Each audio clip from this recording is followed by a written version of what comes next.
Caesar is a remarkable chimpanzee living in a world where dumb apes gain intelligence and challenge their fellow primates' rule. Let's dive into this gripping story of a society where humanity is challenged by apes in every way imaginable. The movie begins with a group of chimpanzees moves quietly through a dense forest when their alpha stops upon noticing birds suddenly take flight. Suddenly, hunters appear and begin chasing them. One chimpanzee almost escapes, but he gets captured and locked inside a metal box. The chimp watches terrified through a small hole as she leaves her family forever. Later, Dr. Will and his assistant Franklin observe the same chimp, now nicknamed Bright Eyes, solving an intelligence puzzle. Will eagerly informs his boss, Stephen Jacobs, that this proves the success of the virus ALZ-112, which he has been developing for 5 years. Will requests approval for human trials, and Stephen instructs him to present the findings to the board. Will explains that Bright Eyes, unable to solve a Lucas Tower puzzle before, succeeded after receiving ALZ-112, a gene therapy designed to help the brain repair itself, potentially curing Alzheimer's. As Bright Eyes is prepared for the presentation, she becomes aggressive. Franklin tries calming her with her favorite drink, but she grows even more upset. She panics and runs upon seeing Franklin's tranquilizer gun. Meanwhile, Will tells the board that the only side effect of ALZ-112 is green flecks in the eyes, but Bright Eyes bursts into the boardroom, causing chaos which results in her being fatally shot by security. Will gets shocked, and the board members watch her lifeless body. As a result, Stephen orders all the test subjects to be euthanized. Franklin begs, saying that the chimps have different personalities, but Stephen remains focused on business. Will seeks help to continue developing ALZ-112, but Stephen refuses. Franklin later discovers a baby chimp in Bright Eye's cage, realizing that she was protecting her child during the rampage. Franklin hands the infant to Will, who hesitates but eventually agrees to take him. At home, Will finds his father, Charles, struggling to play the piano due to Alzheimer's. Charles mistakes Will's big day for a chemistry test and takes an immediate liking to the baby chimp. The next morning, Will is amazed when the baby feeds itself despite being only a day old, prompting Will to check for and confirm green flecks in its eyes. 3 years later, Will names the baby Caesar and continues to observe his development. Caesar grows accustomed to human life, mastering sign language and solving complex puzzles. Caesar observes Charles aggressively taking a lamp from his nurse, who quits in frustration, suggesting Charles be placed in a nursing home. Refusing to send his father away, Will steals a few vials of ALZ-112 and administers the virus to Charles. The next day, Charles is miraculously playing the piano again, bringing Will to tears. Meanwhile, Caesar watches neighborhood kids riding bikes and sneaks out to find one in a nearby shed. A girl spots him, and her father, Douglas Hunsaker, chases Caesar with a baseball bat. Will intervenes and retrieves the injured chimp, taking him to a zoo vet named Caroline. Caesar relaxes as Will communicates with him using sign language, which impresses Caroline. Caroline and Will grow closer, and she visits Caesar's room, admiring the care Will provides, but she is concerned about Caesar's future as he matures. Although she loves chimpanzees, Caroline admits she fears them. Caesar playfully pretends to beat Will, showing his understanding, and they all laugh. Caroline suggests giving Caesar more outdoor space. Eventually, they take Caesar to the Muir Woods, where Will releases Caesar's leash, allowing him to roam freely. Caroline explains that Caesar's raised palm gesture is him asking for permission, and she helps Will grant it. Caesar excitedly explores the forest, climbing a towering tree which makes Will happy to see Caesar at home in nature. 5 years later, Caesar often climbs to the treetops, where he enjoys the view of the San Francisco skyline. Will and Caroline's relationship deepens, but Caesar becomes jealous of Caroline, occasionally interrupting their moments, though he plays it off as teasing. As they make their way back home, a dog starts barking aggressively at Caesar. Irritated, Caesar screeches, scaring the dog away. Observing the leashes on other animals, Caesar asks Will if he too is just a pet. Will gently reassures him, explaining that he sees himself as Caesar's father. Sensing that Caesar is still unsatisfied with the response, Will takes him to the Genesis lab. There, he reveals that Caesar's mother died at the facility, and Will adopted him.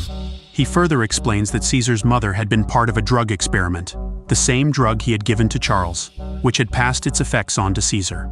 Back home, Will confides in Caroline, telling her that he rescued Caesar without realizing the inherited abilities he had acquired. Will elaborates on the drug he developed, stating it was designed to repair damaged brain cells. But since Caesar didn't have any damaged cells, his brain evolved far beyond expectations. Carolyn asks where Caesar fits into this equation. Will defends his actions, insisting that his experiment could cure people like his father and restore their lives. Overhearing the conversation from the attic, Caesar becomes disturbed by this newfound knowledge about his existence. The next morning, at breakfast, he refuses to eat. As Charles struggles with his utensils, Caesar steps in to help, but both Will and Charles are worried. Will runs tests and discovers that Charles has developed antibodies that are reversing the effects of the cure. Meanwhile, Charles wanders outside alone and gets into Hunziker's car, managing to start it, but then crashes into several parked vehicles. Enraged, Hunziker yells at Charles, who is too confused to explain himself. Caesar watches the confrontation from the attic. In a fit of anger, Caesar rushes outside, tackles Hunziker, and attacks him, biting off one of his fingers before Charles intervenes and tells Caesar to stop. Realizing what he's done, Caesar retreats to Charles's arms, regretful, while shocked neighbors look on. Following this incident, Caesar is sent to a primate sanctuary run by a guy named John Landon and his son Dodge. Will gets deeply concerned and expresses his fears, knowing Caesar has never interacted with other chimpanzees. Langdon reassures him that Caesar will adjust and thrive in the new environment. At first, Caesar is excited by the bigger space, but he quickly becomes upset when he realizes he's being left behind. Begging to go home, all Will can do is promise that he'll return soon. Heartbroken, Caesar cries as Will walks away. Once Will and Carolyn leave, Dodge locks Caesar in a cage, where he sees other primates in distress. Later, Will attempts but fails to file an appeal for Caesar's release. Back home, Charles is devastated by Caesar's absence. During their conversation, it becomes evident that Charles is relapsing, as the virus no longer affects him, and his Alzheimer's disease rapidly worsens. Determined not to lose both Caesar and his father, Will becomes desperate to push the virus further. He admits to Stephen that he had used the drug on Charles with promising results, convincing Stephen to continue developing ALZ-113 for potential business gains. At the sanctuary, Caesar is mistreated, forced to eat disgusting slop. Annoyed, he throws the food at Dodge, who retaliates by hosing Caesar down. Left soaking and dejected, Caesar retreats to his cage, where he draws the image of the attic window on the wall and leans against it, longing for home. At the Genesis lab, Will selects a chimp named Koba for testing. Koba understands how to ask for food during the trial, but things take a dangerous turn when Koba panics and knocks Franklin's mask off, exposing him to the ALZ-113 virus. Meanwhile, at the sanctuary, Caesar joins the other primates in the atrium. The alpha chimp, Rocket, asserts his dominance by ripping off Caesar's shirt and beating him down. Dodge intervenes by tranquilizing both Caesar and Rocket. Back at Genesis, Stephen is thrilled when Koba demonstrates advanced intelligence by writing his last name. Franklin begins sneezing blood, signaling exposure to the virus. That night in his cage, an orangutan named Maurice communicates with Caesar using sign language. Surprised, Caesar learns that Maurice was trained in a circus and warns him that humans dislike intelligent apes. One day, Will and Carolyn visit the sanctuary. Caesar, showing signs of distress, tells them he's been hurt. Realizing that Dodge is responsible, Will confronts him and shoves him against the wall, but Langdon intervenes. Will tries to take Caesar back, but Langdon reminds him that a court order is necessary. Caesar asks to be taken home again. Feeling abandoned, Caesar cries out as Will leaves, his sense of betrayal growing. Back in his cage, Caesar erases the drawing of the attic window he had made on the wall. During his time in the atrium, Caesar climbs a tree and spots a ladder leading to the skylight. Nearby, he notices a large gorilla named Buck, who is never let out of his cage. Caesar peers through the skylight, taking in the view of the city skyline, longing for freedom. Later, Dodge brings his friends into the enclosure and taunts the apes by running a taser across the steel cages, agitating them. When one of Dodge's friends leans too close, Caesar grabs him and stealthily steals a knife from his pocket.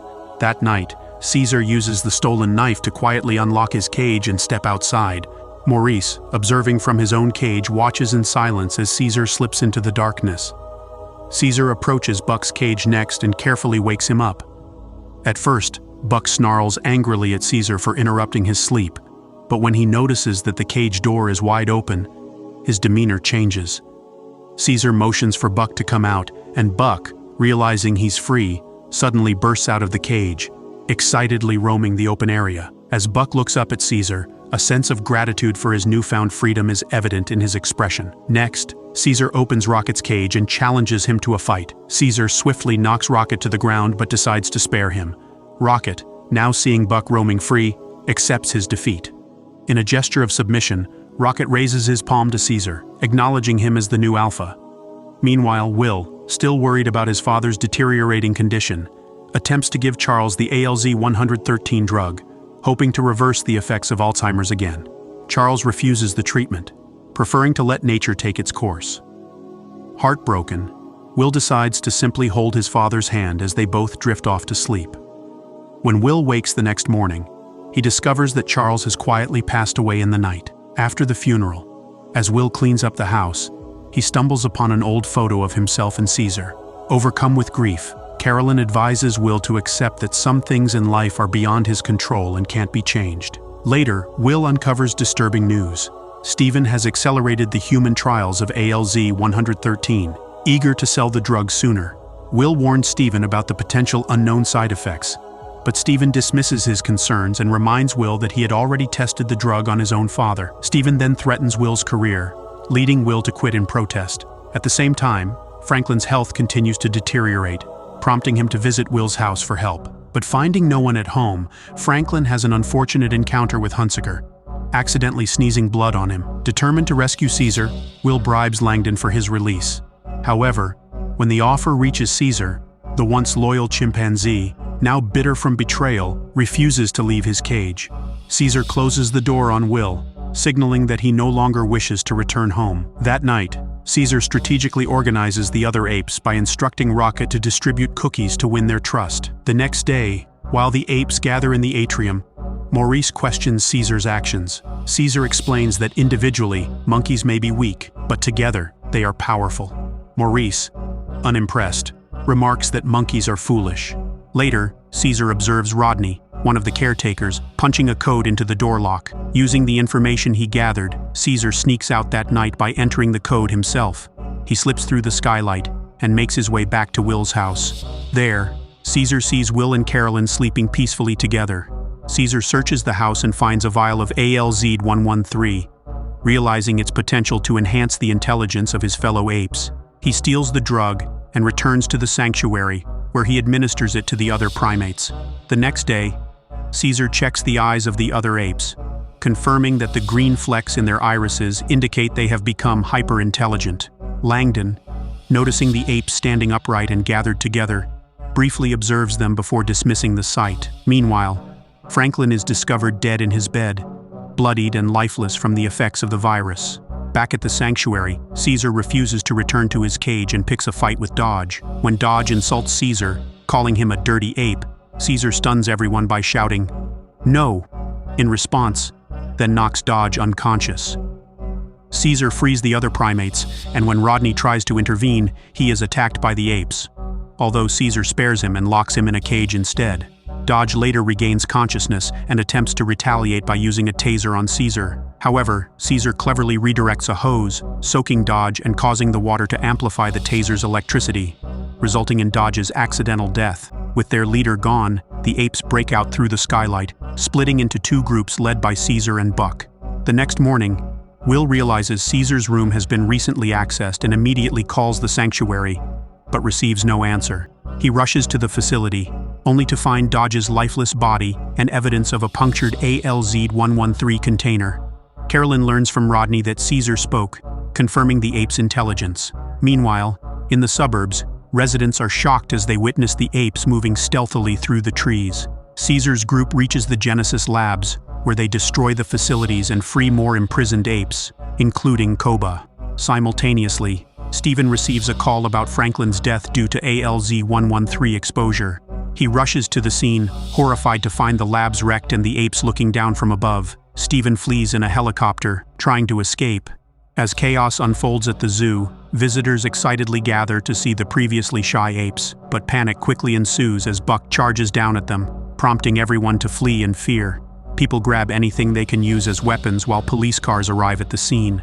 Maurice hurls a drainage cover at the officers, and Buck uses a street lamp as a weapon. Caesar, standing on top of a cable car with his group, gazes out at the Golden Gate Bridge, where a traffic jam blocks the way forward. Will and Carolyn spot the apes and deduce that they are headed toward the forest. Overhead, Stephen and law enforcement officers monitor the primates' movement toward the bridge. At the far end, officers prepare to open fire on the apes. Sensing danger, Caesar halts his group and orders some apes to climb above the bridge while others mobilize below. Carolyn creates a distraction, allowing Will to slip past the police and get closer to the conflict. A fierce battle breaks out between the apes and the officers. Caesar tackles one officer to the ground while Buck charges head-on at another. Just before Buck can seriously harm the officer, Caesar commands him to stop, and Buck obeys. When one of the primates is shot from a helicopter, Maurice becomes enraged. Due to the thick fog enveloping the bridge, the shooters struggle to accurately target the apes. The gorillas topple a bus and use it as a shield, while apes on the bridge close in, led by Caesar. Those above drop down onto the humans while those below climb up, and together, they overpower the police. Will manages to catch up and calls out for Caesar, but the helicopter fires upon them. In a heroic effort to save Caesar, Buck leaps into the helicopter, causing it to crash and explode. Caesar pulls Buck from the wreckage, but the gorilla dies in his arms. As Stephen cries out for help from the chopper, Caesar only stares coldly at him before walking away. Koba then approaches and, with a snarl, kicks the helicopter off the bridge, sending Stephen plummeting to his death. Will races after the apes, calling for Caesar as they reach the safety of the forest. When he finally finds Caesar, Koba tries to attack Will, but Caesar intervenes and sends Koba away.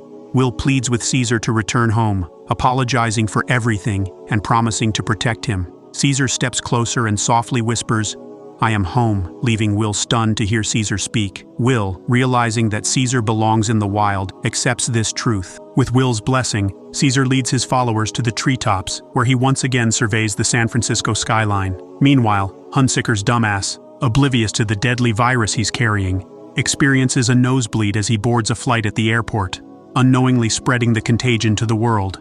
Over a decade later, the ALZ-113 virus has devastated the global human population, while the dumb apes have thrived. A visual montage shows the planet in turmoil, with red lines marking the spread of the virus and the collapse of human civilization. Now, Caesar is the leader of the apes in Muir Woods, just north of San Francisco. While patrolling the forest, a herd of deer stampedes through, prompting Caesar's Lieutenant Koba to warn him, signaling the apes to spring into action and hunt. During the hunt, Caesar's son, Blue Eyes, tries to bring down a wounded deer but is suddenly attacked by a bear.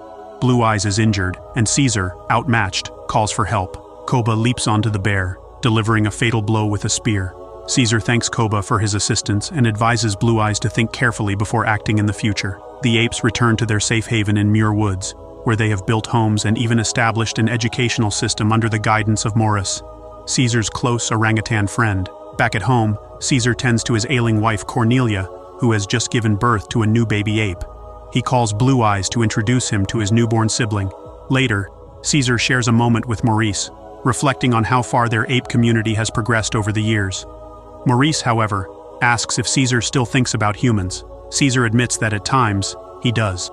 Meanwhile, Blue Eyes and his friend Ash, Rocket's son, are wandering through the forest when they encounter a human named Carver. Panicking, Carver pulls out a gun and shoots Ash. The gunshot echoes through the woods, drawing the attention of the other apes and alerting the humans Carver is traveling with, led by Malcolm.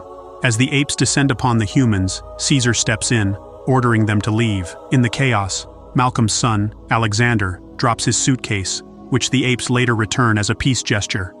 Koba and two other apes are tasked with tracking the humans back to their settlement. The humans, retreating to the ruins of San Francisco, inform their leader Dreyfus of their encounter with the apes and Caesar's ability to communicate. The humans' goal is to gain access to a nearby hydroelectric dam, which could provide their settlement with much-needed electricity.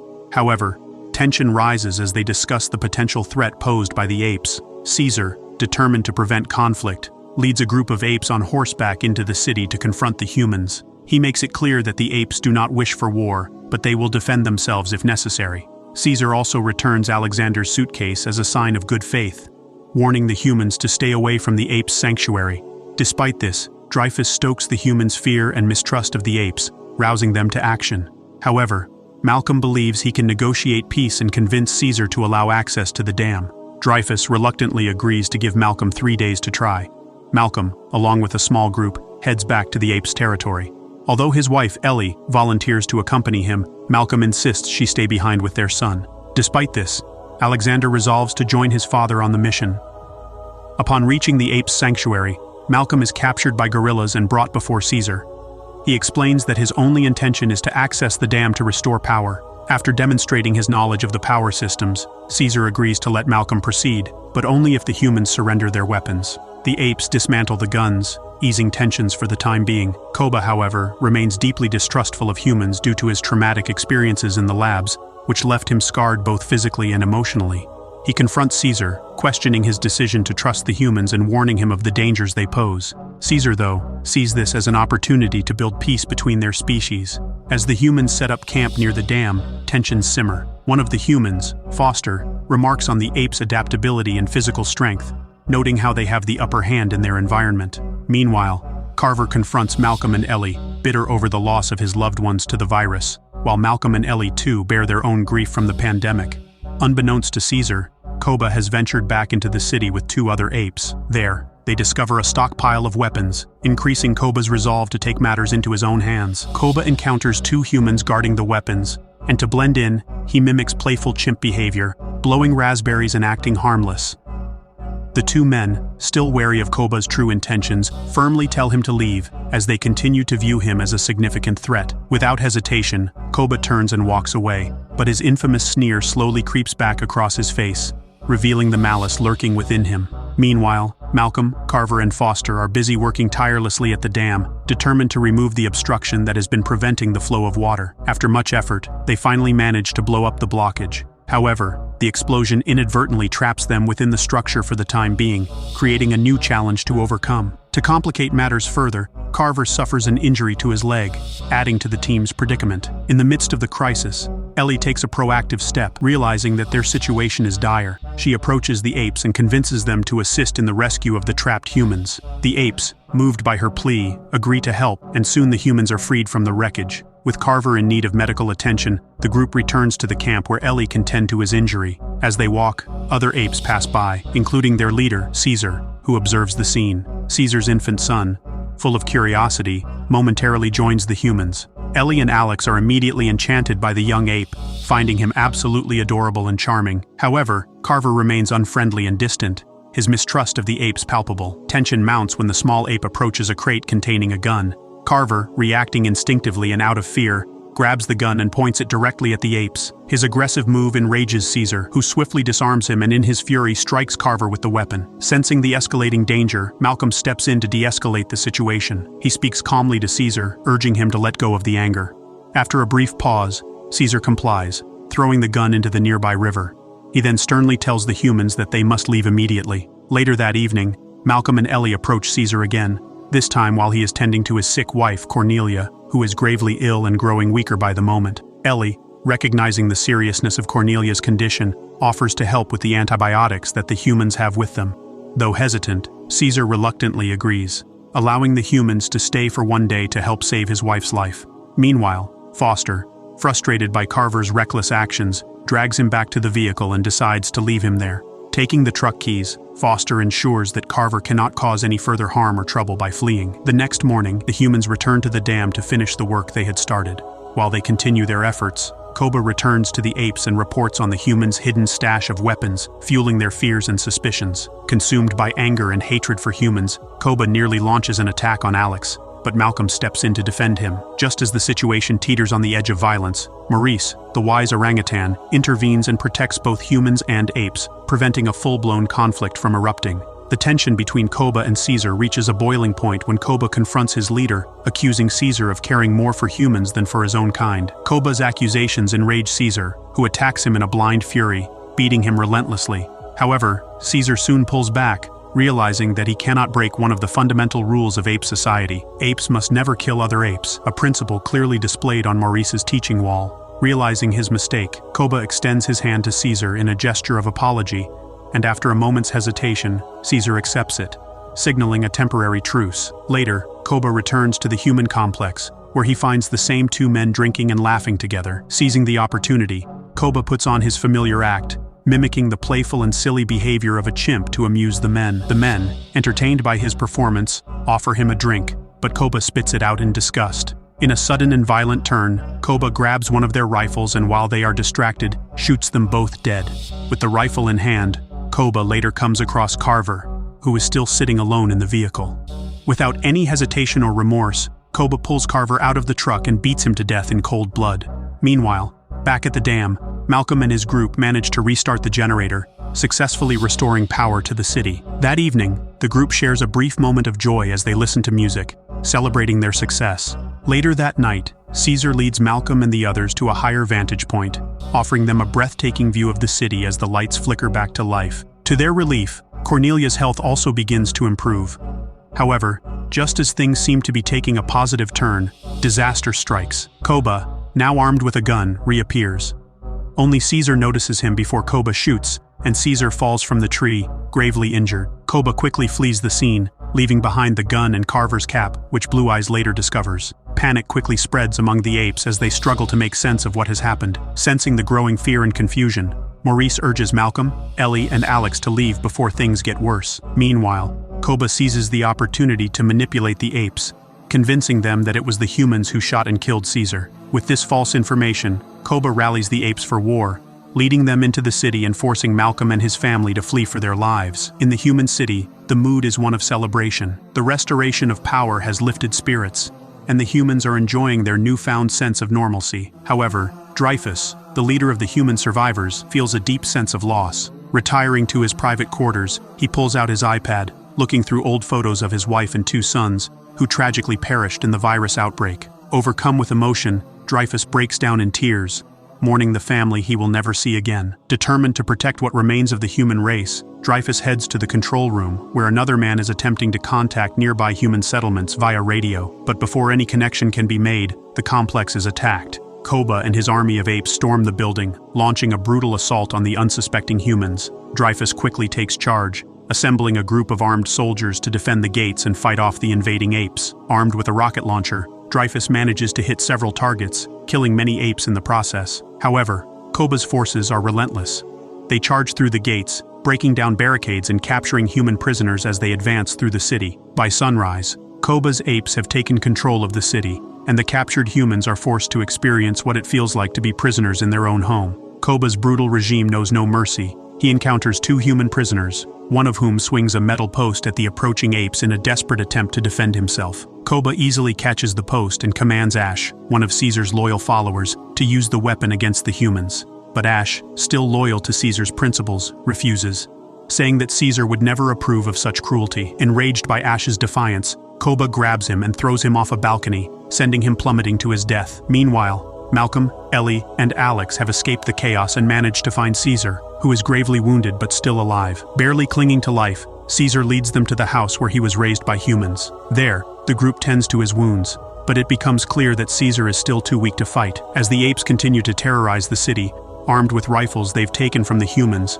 a group of apes loyal to Caesar are imprisoned in a bus, awaiting their fate. Among the imprisoned apes is Blue Eyes, Caesar's son, who manages to break free and reunites with Maurice. Maurice advises Blue Eyes to stay strong and protect himself. Back at the house, Ellie wants to perform surgery on Caesar but lacks the necessary medical supplies. Determined to save their leader, Malcolm volunteers to venture back into the city to retrieve the supplies they need. His journey is perilous, as the streets are now patrolled by apes armed with machine guns. After narrowly avoiding several death traps, Malcolm finds a hiding place, but is soon confronted by Blue Eyes. Holding Malcolm at gunpoint, Blue Eyes hesitates, torn between his loyalty to his father and his desire for revenge. Ultimately, he cannot bring himself to pull the trigger. Malcolm, sensing the boy's inner conflict, tells him that his father is still alive and points him in the direction of Caesar. Blue Eyes, realizing the truth, rushes to his father's side. When he sees the gunshot wound, he becomes furious, initially blaming the humans. But Caesar, weak but resolute, tells his son that it was not the humans who shot him, it was Koba. The revelation leaves Blue Eyes shaken. He informs his father that while his mother and brother are safe for now, Koba is gaining more followers by spreading fear and intimidation. Blue Eyes also breaks the tragic news that Koba killed Ash, which leaves him in tears. Later that night, Caesar sneaks up to the attic of the house and finds an old video camera with footage of himself as a baby chimp, being lovingly cared for by his former human owner Will. The sight of the video stirs up memories of his past and the deep bond he once shared with humans. Malcolm, watching from a distance, quietly asks Caesar who the man in the video is. Caesar responds that Will was a good man, just like Malcolm. Meanwhile, Maurice and the other imprisoned apes manage to escape from the bus and rejoin Caesar. They inform him of Koba's sinister plan to recruit female apes and young ones, including Cornelia and their infant. Realizing that time is running out, Caesar, Malcolm, and their allies set out to stop Koba once and for all. Koba and his followers have gathered at the top of a large tower, preparing for a final stand. At the same time, Dreyfus and 2 other humans have made contact with the military and have filled the tower with C4 explosives in a desperate plan to wipe out the apes. As Caesar and his group prepare to confront Koba, Malcolm sneaks into the control room where Dreyfus and the men are stationed. Malcolm, knowing the destruction that will follow, points his gun at Dreyfus, trying to convince him not to blow up the tower. Dreyfus, however, refuses to back down. Believing that he is saving the human race, he presses the detonator. A massive explosion rocks the tower, killing Dreyfus, the 2 other men, and several apes. Miraculously, Malcolm survives the blast. At the top of the tower, Caesar finally confronts Koba, who is still holding his rifle. Desperate to rally the apes to his side, Koba argues that they are stronger together and that Caesar has betrayed them by siding with humans. The 2 former allies engage in a fierce and brutal fight as the other apes watch in silence. In the heat of the battle, Koba retrieves his rifle and begins shooting at the apes, further enraging Caesar.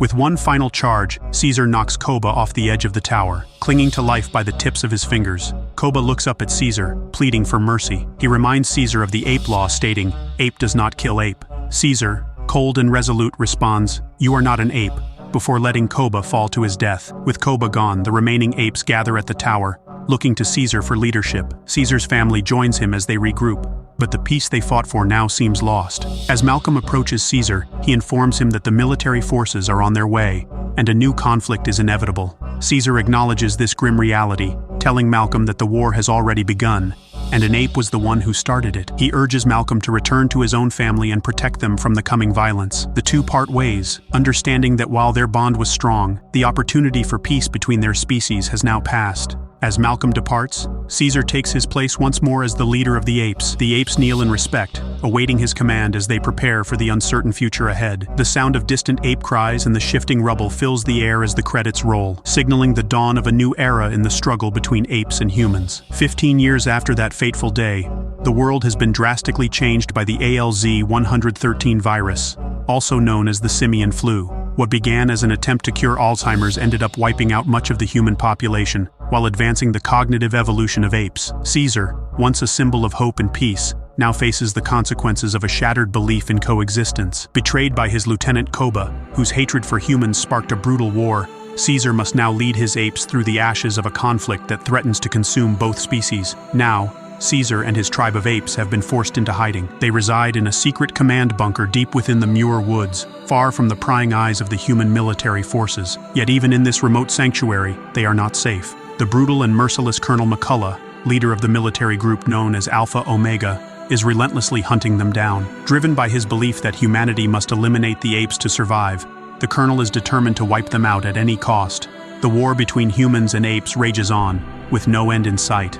A group of Alpha Omega soldiers carefully navigates the dense forest, searching for Caesar and his tribe. They are accompanied by an ape named Red, who has betrayed his own kind and now serves the humans as a tracker. The soldiers refer to him as Donkey, a derogatory term used for apes who have aligned themselves with humans.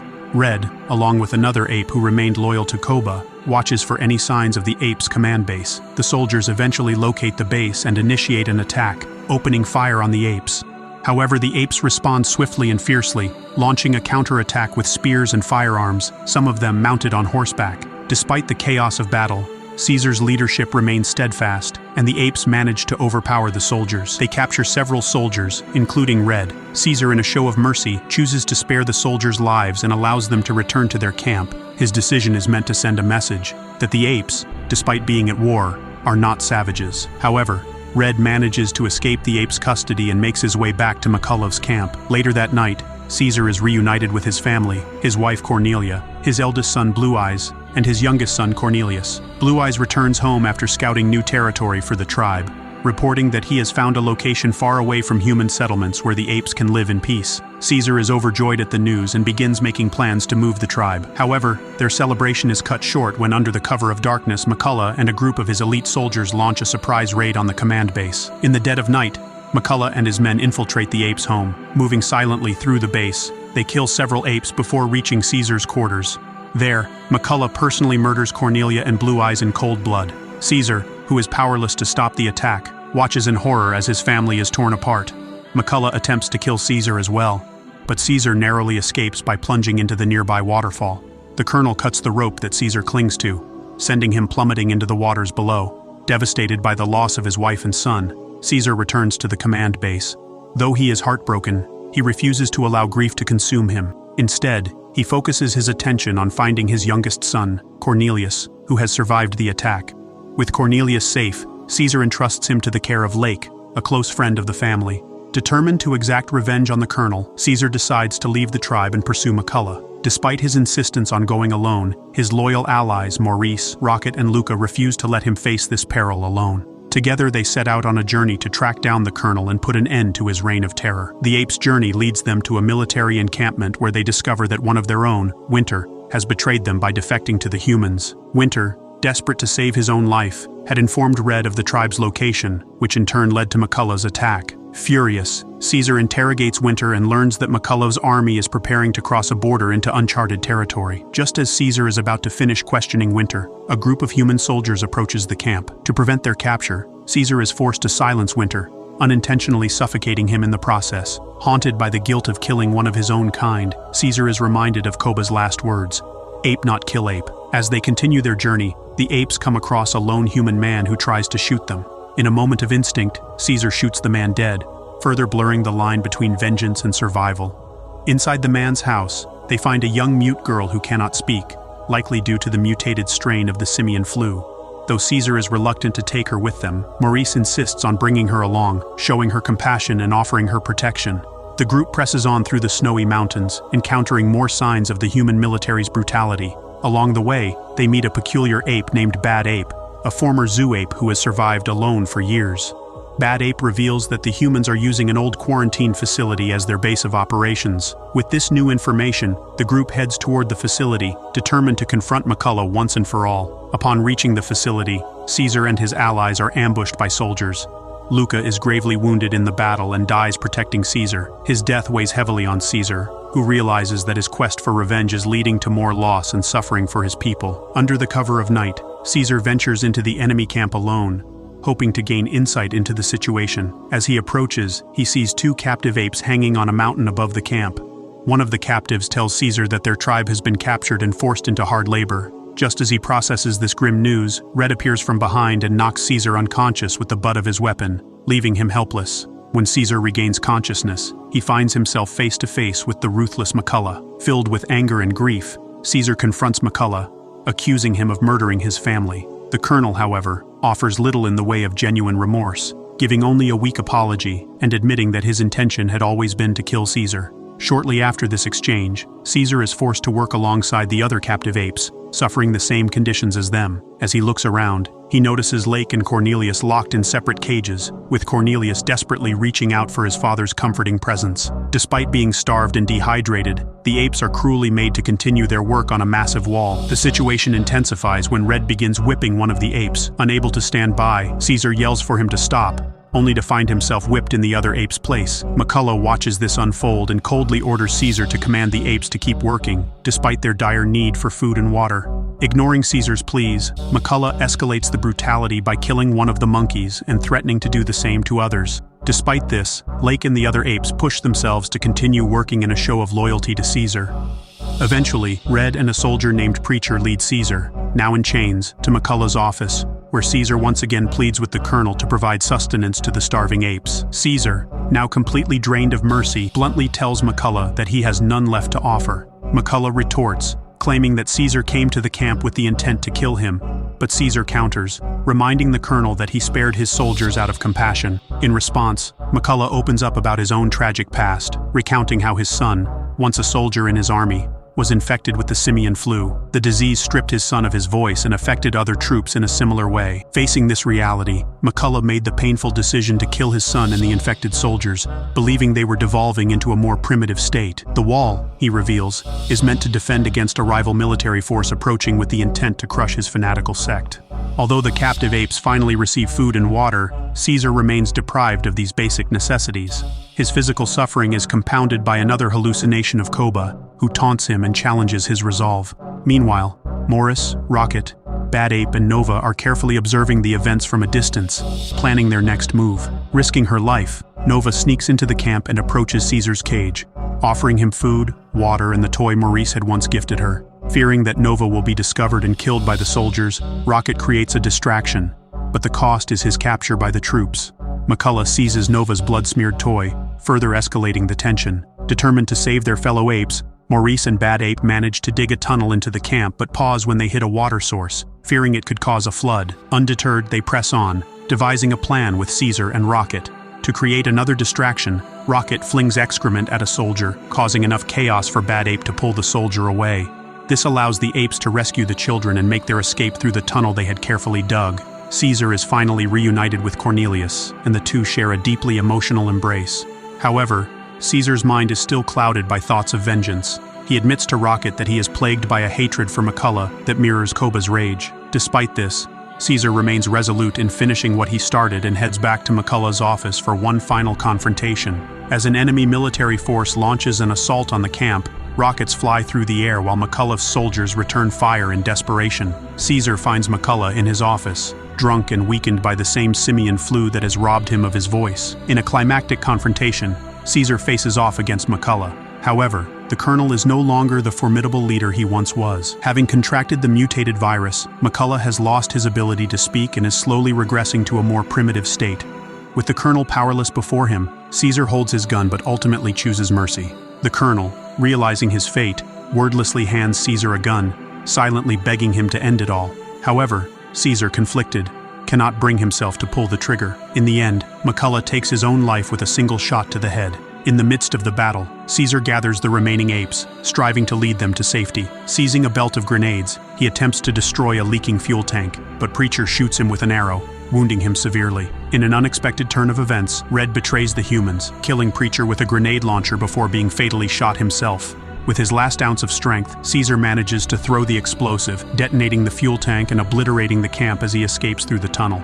As the apes flee, an avalanche triggered by the explosions wipes out the remaining soldiers. Caesar, along with the other surviving apes and Nova, who rides on Maurice's back, climbs to safety, watching as the soldiers are buried beneath the snow. Eventually, the apes reach a new home, a place where they can finally find peace and freedom. While the apes celebrate their liberation, Maurice notices that Caesar has been gravely wounded by the arrow. Realizing his time is near, Caesar asks Maurice to promise that Cornelius will understand who his father was and what he had sacrificed for their family. With Maurice's assurance, Caesar passes away peacefully, leaving behind a legacy of leadership and sacrifice. Generations later, in a world shaped by Caesar's legacy, the story shifts to a young ape named Noah, who embarks on a perilous journey. In a time where apes have formed numerous clans and humans have reverted to feral instincts, Noah is preparing for his coming-of-age ceremony.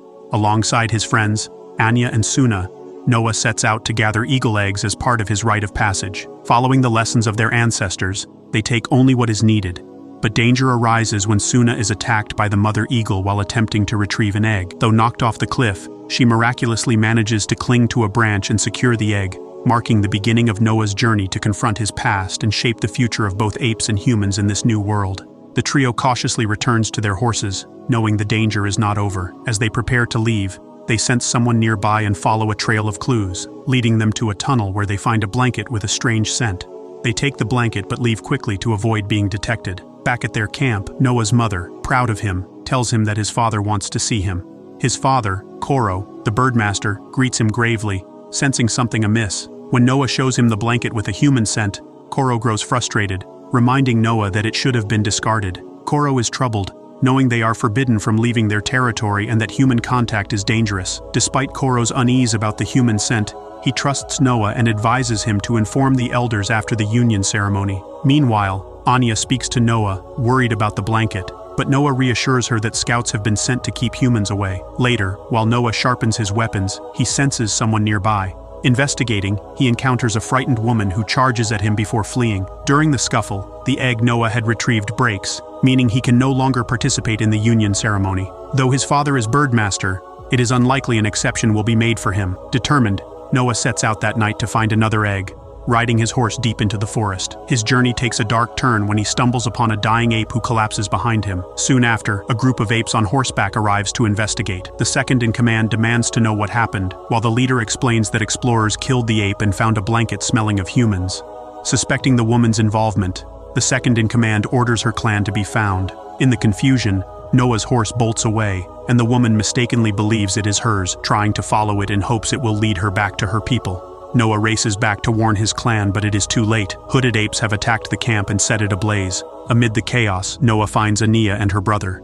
As he helps them escape, an invader strikes him down. Just as Noah is about to be killed, his brother urges him to leave and save their father. Meanwhile, one of the elders is brutally murdered by the invader's leader, who claims his actions are in Caesar's name, before ordering the prisoners to be taken to Proximus to search for humans. At this critical moment, Noah takes on the role of a leader, sending out a message marked with an A. Afterward, he finds his father Koro, and sorrowfully admits that the tragedy is his fault. Koro releases his birds, knowing the time for confrontation has come. As Noah hides, the second-in-command confronts Koro, threatening him with a taser and demanding submission. Koro fights back, but he is no match for the invader, who burns and shocks him into submission. Unable to watch his father die, Noah leaps from hiding and attacks the aggressor, but his strength is insufficient. The second-in-command savagely beats Noah while Koro, on the edge of the cliff, draws his last breath before falling into the abyss. Noah survives the encounter but awakens to find his father dead and the camp in ruins. Overcome with grief, he builds a makeshift grave for Koro and swears to reunite his family and bring them home.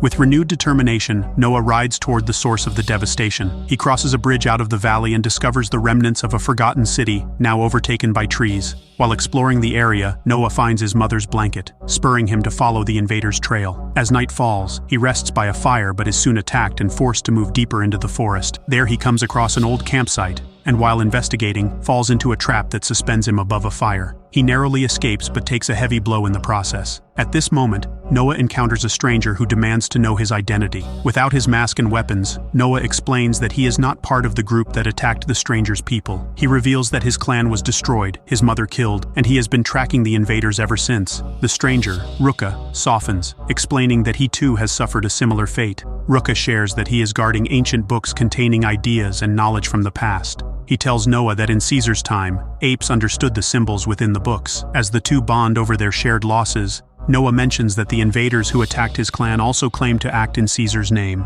Ruka expresses deep regret over how some apes have distorted Caesar's true message. When Noah inquires about Caesar's legacy, Ruka sighs, explaining that many apes have forgotten the real lessons he taught. Noah shares that, in his clan, the elders dictate the rules. Ruka reminds him that before those elders, it was Caesar who showed what it meant to be an ape, leading with wisdom, compassion, and unity. He was a visionary leader and lawmaker, teaching the principles of strength and unity and the sacred law that ape does not harm ape.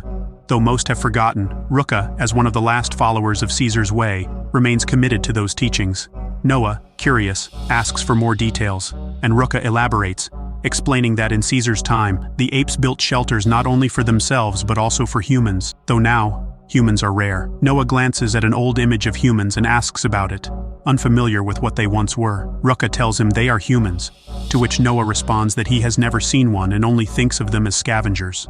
Ruka then shares that humans have changed drastically since the time they coexisted with apes. He emphasizes the importance of preserving Caesar's legacy and the knowledge stored in ancient books, believing that it is essential for their survival. Noah intends to return to his horse but grows uneasy when the mysterious woman he encountered earlier reappears briefly, approaching his horse before vanishing again. Though he doesn't perceive her as a direct threat, he still suspects she might have stolen something from his village. Ruka, observing her actions, deduces that the woman has been following Noah since the village attack and decides to accompany him to uncover her true intentions. As they continue, Noah notices an eagle circling overhead. It reminds him of his family's connection to the birds. He tells Ruka about his clan's tradition of raising and singing to eagles, forming a unique bond with them.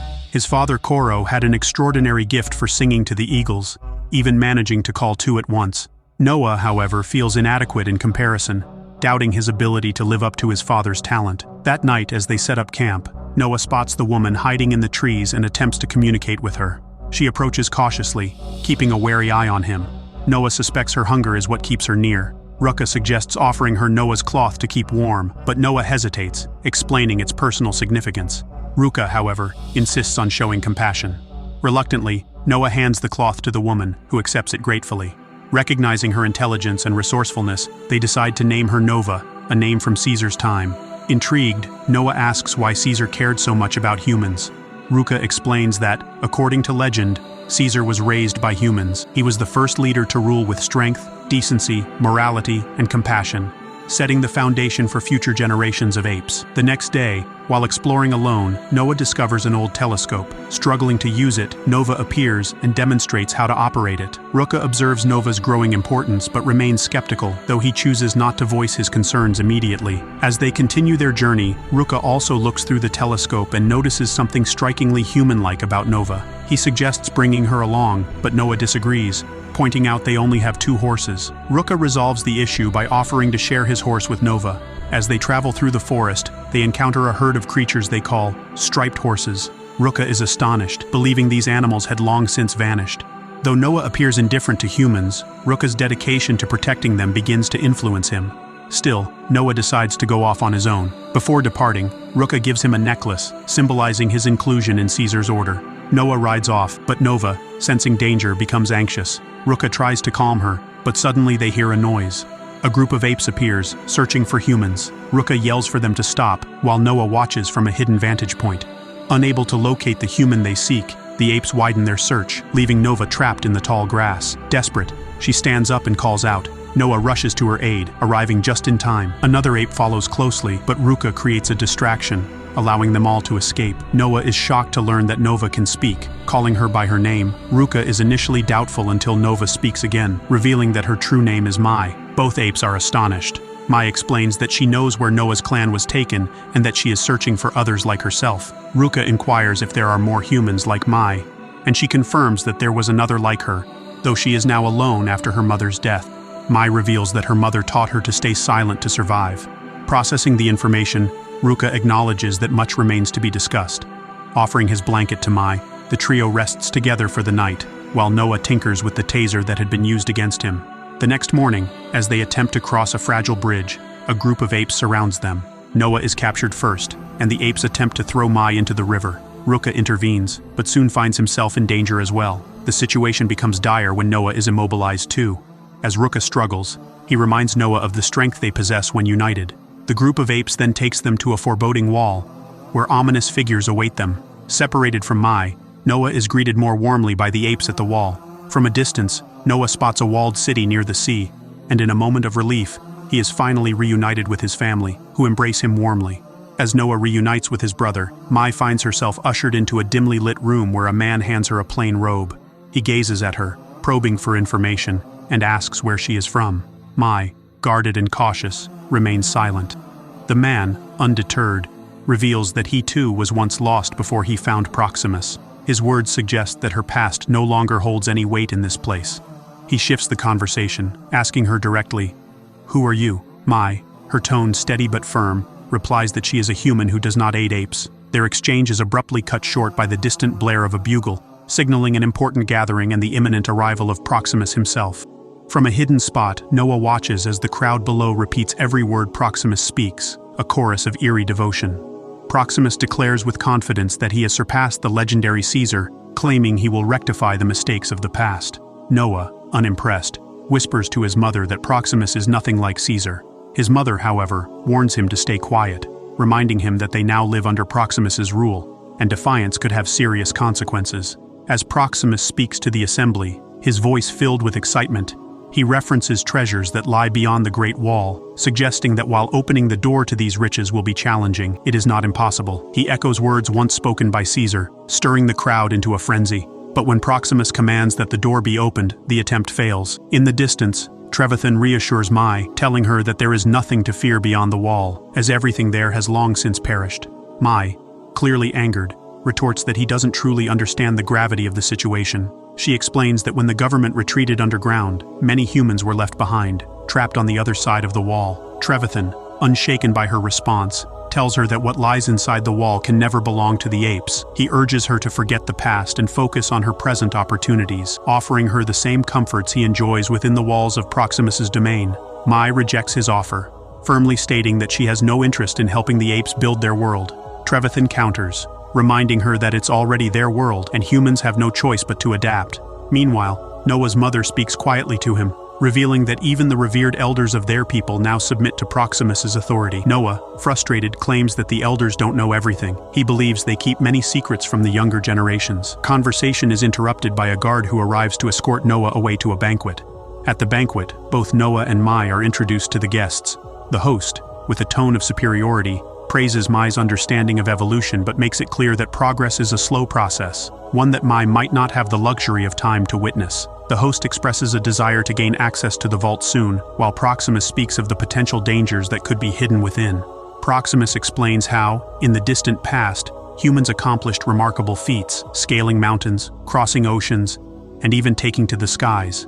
He believes that if apes could access the vault's secrets, they too could unlock this potential. Mai, however, dismisses the idea, telling Proximus that such ambitions are impossible. In response, Proximus reveals a detailed map he has created, showing the journey he undertook with other humans to find this place. His goal is clear: to claim whatever knowledge lies inside the vault. Mai argues that the vault and its contents don't belong to him, but Proximus, undeterred, insists that they soon will, no matter the cost. Turning to Noah, Proximus acknowledges the young ape's cleverness in gathering clues, but suggests that Noah still lacks the expertise needed to break through the vault's defenses. Proximus then takes Noah to an overlook and tells him that this kingdom is for apes, and that it is his duty to claim the vault's contents, including dangerous weapons.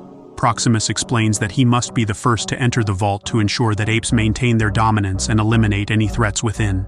Later, Noah finds himself alone with his mother, who tells him that the eagles won't come, as the clan that once sang to them is now scattered. Deeply shaken, Noah insists that the clan's spirit still lives within him. After she leaves, an eagle lands nearby, but instead of offering guidance, it seems to mock Noah for his failure to reunite the family, a promise he made to his late father. Feeling judged by the bird, Noah is consumed with regret, believing he has failed in his mission. Though it feels as if the clan now belongs to Proximus, Noah glances at the necklace Ruka gave him, reminding him that laws, especially those of tyrants, can be flawed. Surprisingly, the eagle calmly perches on Noah's arm instead of flying away or attacking him. This unexpected connection stirs something within him. Later, Noah confronts Mai, accusing her of deception. She breaks down, confessing that Proximus and his apes attacked her camp, killing everyone she cared about. Fearful and desperate, she admits she sought Noah's help but didn't trust him fully. Noah, still uncertain, considers that helping Mai might serve both their interests. Noah starts asking Mai pointed questions, trying to gauge her intentions. He asks why she needs to access the vault. Mai explains that inside the vault lies a book, one that can teach humans to speak again. Noah wonders aloud if humans and apes ever lived in peace. Mai explains that before the virus that made apes more intelligent, humans and apes were similar, but the virus nearly wiped out humanity. Despite the grim history, Mai reveals she knows a way into the vault, though Noah worries that water damage might have destroyed what's inside. Determined to act, Noah enlists his brother's help to stage a daring rescue and free their clan. With Suna's aid, Noah reconnects with Mai, who leads him to strategically place gunpowder at key points in the structures. However, Trevathan discovers their plot. Mai tries to convince him to join their cause, but when he refuses and threatens to betray them to Proximus, she makes the tough decision to hang Trevathan, ensuring he can't reveal their plan. Afterward, Mai leads the group on a perilous descent to the ocean's edge. There, they face a dangerous climb as part of their infiltration plan. This hidden entrance, known only to a few, offers access to the long-sealed vault. Before they proceed, Mai instructs everyone to stay put while she and Noah scout ahead. As they explore, Noah stumbles upon strange books and objects that resemble miniature planets. Meanwhile, Mai locates a technological device, something akin to a server, that holds the key to activating her escape plan. Before opening the door, Mai turns to Noah with a final request. Rescue her people first, then set off the explosion to bring their enemies down. As they cautiously open the vault doors, Noah and Mai are met by Proximus and his guards, who have been waiting for them all along. Proximus, a look of disdain on his face, expresses his disappointment in Noah, criticizing him for putting his trust in a human.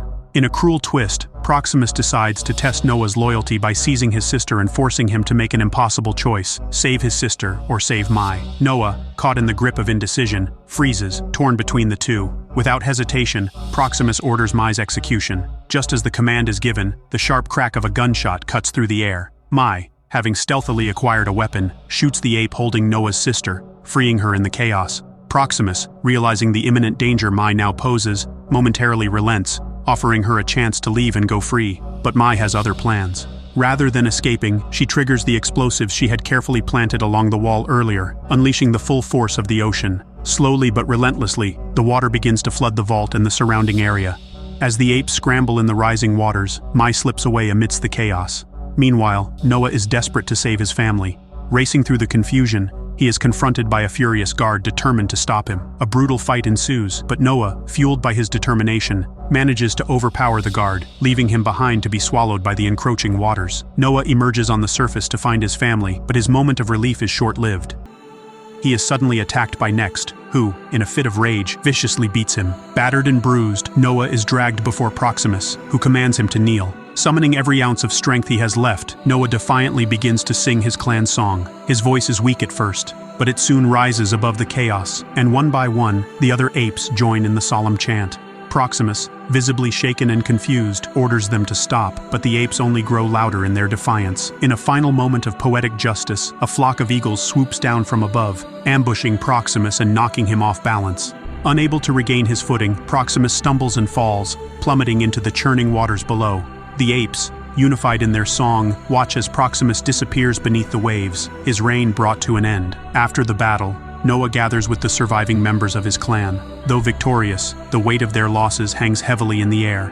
In the distance, Mai prepares to leave, her path taking her in a different direction.